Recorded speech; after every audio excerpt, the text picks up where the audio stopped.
The deal you're doing with Pennsylvania, this is the biggest American corporation doing deals in Ukraine. It is. It's the biggest. Wabtec. So what are they going to be doing? They're going to be supplying 40 locomotives. So this is American jobs going to Ukraine with private sector. Where is it based in Pennsylvania? It's in Kiev. It's in upstate Pennsylvania. Upstate Pennsylvania. So any American company that wants to do business in Ukraine can just go to Exim Bank and you have a guarantee. They can't just go to but do you have a card? Yeah. To railroads, I believe it was the first fully funded project by the U.S. government. So can you just tell us more about that and the other work that you have underway? Well, first of all, thank you.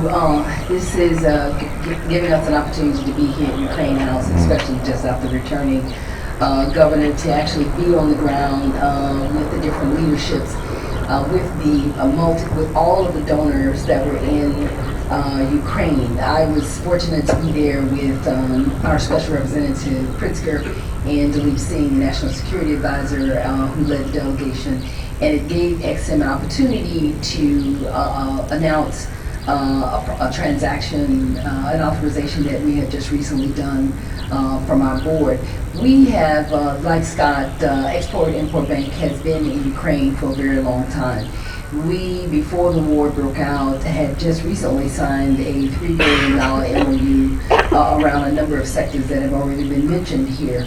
But shortly after the war, one of the things that became very, very clear is that what could we do what could we see from a project that would be able to send the right signal that America's Export Credit Agency sees the economy as one where we can do transactions that are going to be creditworthy.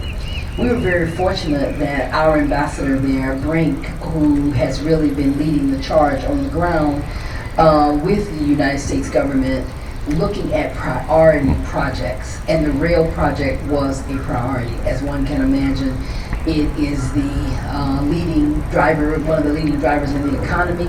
It is the largest employer. And one of the things that is so significant is that they have not seen the level of disruption because the only ways we all know to get in and out of the country is by train.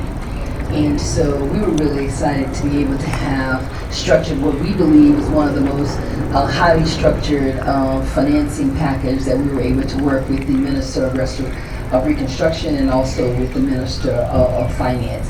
So we announced a $156 million transaction that we hope to see with Wabtec Transportation, which is a company out of Pennsylvania. It is going to go drive the work that we're all doing, creating about 800 jobs right there in Pennsylvania.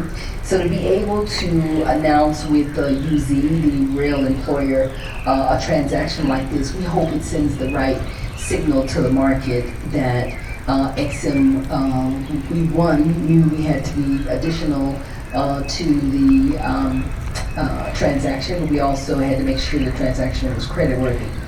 We were able to be comfortable with that through many, many months of working with the government.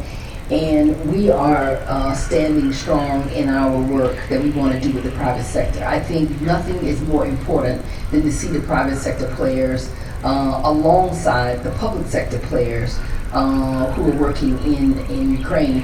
When we were there, we were there only for about 8 hours on the ground. We had a chance to not only work with the donors, with